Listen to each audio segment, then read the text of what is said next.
معزز سامعین، پیش خدمت ہے برطانیہ کے ایک آدم خور خاندان کا حیرت انگیز قصہ۔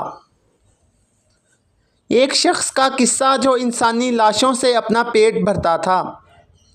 اس نے ایک ویران غار کے اندر گھر بنایا ہوا تھا۔ اس خاندان کی نظر میں دوسرے انسانوں کی حیثیت محض خوراک کے طور پر تھی۔ آخر کار برسوں بعد سراغ رساں کتوں کی بدولت وہ آدم خور خاندان گرفت میں آ گیا اور عبرت ناک انجام سے دوچار ہوا۔ آئیے کہانی کا آغاز کرتے ہیں۔ کہانی سیدھی سادی سی ہے مگر اس قدر حیرت انگیز کہ یقین کرنے کو جی نہیں مانتا۔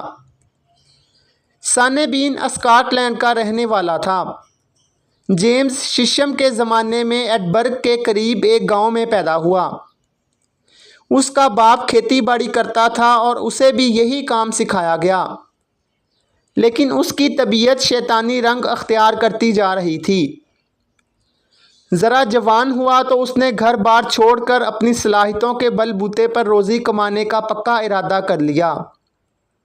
اپنے ساتھ ایک جوان عورت کو لیا جو اسی کی طرح غیر ذمہ دار اور شیطانی فطرت کی تھی۔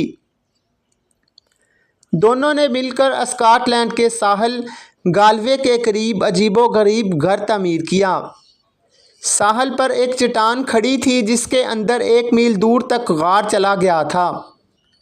جب سمندر اترنے لگتا تو اس غار کے دہانے پر زرد مٹی جمی نظر آتی تھی۔ یہ بہت بڑا غار تھا۔ اس میں دور دور تک بھیانک اندھیرا تھا۔ دن میں تقریباً 2 بار سمندر کی لہریں سیلاب کی صورت میں غار کے اندر داخل ہوتی تھیں۔ کسی کو یہ خیال بھی نہ آ سکتا تھا کہ اس میں مکان بنا ہوا ہے۔ یہ مکان 4تھائی صدی تک دنیا والوں کے لیے آفت بنا رہا۔ سانے بین نے گھر تعمیر کرنے کے بعد اپنے منصوبے کو عملی جامہ پہنانا شروع کیا۔ شروع میں وہ اکا دکا مسافروں کو لوٹتا رہتا اور پھر نوبت لوگوں کے قتل کرنے تک جا پہنچی۔ اسے جلد ہی احساس ہو گیا کہ مسافر زیادہ نقدی لے کر نہیں نکلتے اور قتل کرنے سے اسے اتنے پیسے میسر نہیں آتے جس سے وہ اپنا اور اپنی بیوی کا پیٹ بھر سکے۔ چند روز ان پر فاقے بھی گزرے۔ ایک روز اسے انتہائی بھیانک خیال آیا، کیوں نہ لاشوں سے پیٹ بھرا جائے۔ اس خیال کے آتے ہی اس نے ایک خوفناک قہقہا لگایا اور اپنی بیوی کی طرف عطا مندانہ نگاہوں سے دیکھا۔ نئے منصوبے پر وہ شیطان کی خالہ بھی بہت خوش ہوئی۔ اس فیصلے کے فوراً بعد وہ دوڑتا ہوا قریبی سڑک کی طرف گیا اور ایک انسان کو مار کر اس کی لاش غار میں کھینچ لایا۔ دونوں نے مل کر اس لاش کو ٹکڑے ٹکڑے کیا، ضرورت کے مطابق گوشت بھون کر کھایا اور باقی کو نمک اور سرکہ لگا کر لٹکا دیا۔ انسان غائب ہونے لگے تو آس پاس کے علاقے میں زبردست سنسنی پھیل گئی۔ لوگوں کے لیے سب سے زیادہ پراسرار بات یہ تھی کہ قتل کی وارداتیں پے در پے ہو رہی ہیں اور لاشیں کہیں نظر نہیں آتیں۔ قاتل اور لاشوں کا سراغ لگانے کے لیے باقاعدہ اور منظم کوششیں کی گئیں، لیکن سانے بین کے بارے میں کسی کو کچھ معلوم نہ ہو سکا۔ سانے بین کی زندگی ایک خاص ڈگر پر چل نکلی تھی۔ اس کی بیوی بچے جنتی رہی جو غار میں ہی پرورش پاتے رہے۔ تمام خاندان کی زندگی غار تک محدود تھی۔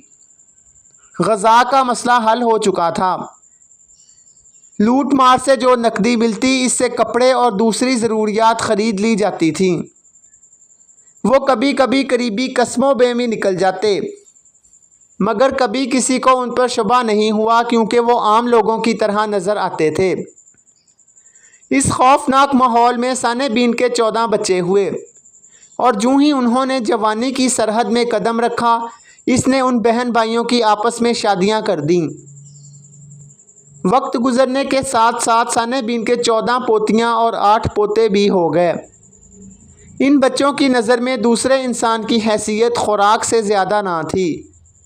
نوع بشر کو بھون کر کھائے جانے والی غذا سمجھتے تھے۔ سب سے زیادہ تعجب کی بات یہ ہے کہ ایک طویل عرصہ تک سانے بین خاندان کے بچے غار کے باہر آتے کھیلتے وغیرہ بھی، لیکن انہیں کبھی کسی نے نہیں دیکھا اور نہ وہ کبھی پکڑے گئے۔ غالباً جب بھی کسی نے کوشش کی ہوگی وہ ان کے ہاتھوں مارا گیا ہوگا۔ اس خاندان کے افراد تعداد میں بڑھتے چلے گئے، لیکن انہیں انسانی گوشت کی کبھی کمی محسوس نہیں ہوئی۔ بعض اوقات ان کے پاس انسانی گوشت اس قدر زیادہ ہو جاتا کہ انہیں اسے ضائع کرنا پڑتا تھا۔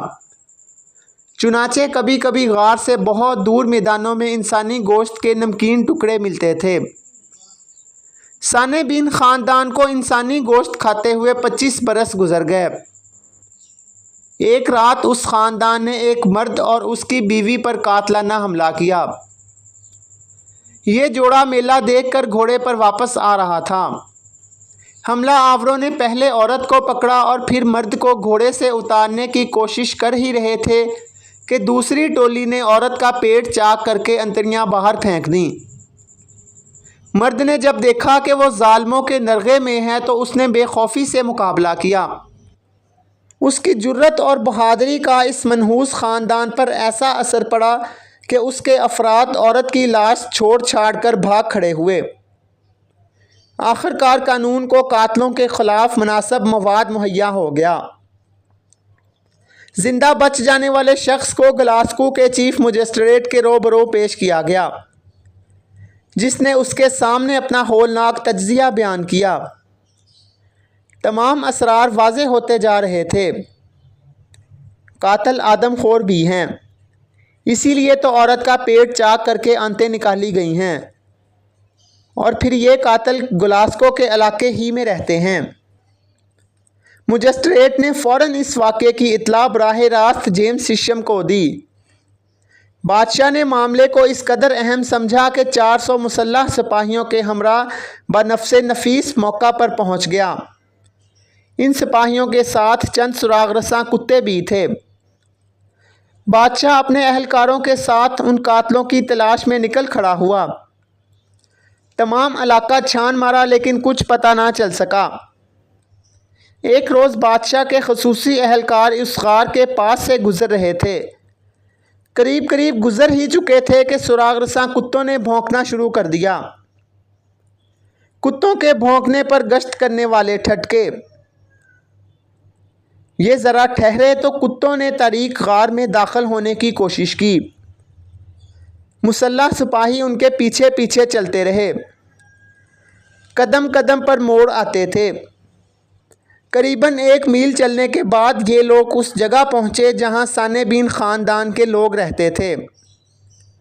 یہ منظر کس قدر ڈراؤنا تھا۔ غار کی دیواروں کے ساتھ ساتھ انسانی جسم کے ٹکڑے لٹکے ہوئے تھے۔ یوں معلوم ہوتا تھا جیسے کسی کسائی کی بہت بڑی دکان میں آ گئے ہوں۔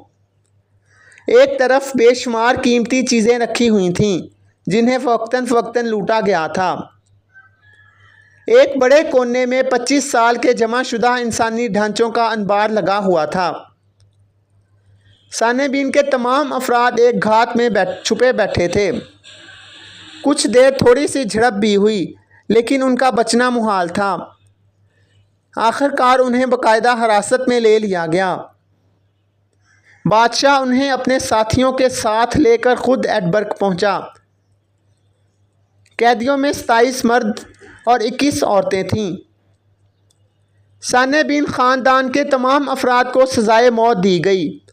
اگلے روز اس زمانے کے مطابق ان کو ختم کر دیا گیا۔ مردوں کو اس طرح سزا دی گئی کہ پہلے ان کے ہاتھ پاؤں کاٹے گئے اور پھر انہیں تڑپتا چھوڑ دیا گیا یہاں تک کہ وہ دم توڑ گئے۔ عورتیں یہ منظر اپنی آنکھوں سے دیکھتی رہیں۔ مردوں کو ٹھنڈا کرنے کے بعد عورتوں کو آگ میں پھینک دیا گیا۔ ان لوگوں میں سے کسی ایک نے بھی سزا کے وقت افسوس یا شرمندگی کا اظہار نہیں کیا۔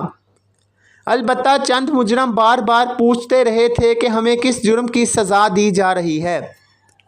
سامعین کرام، امید ہے کہ آپ کو یہ کہانی پسند آئی ہوگی۔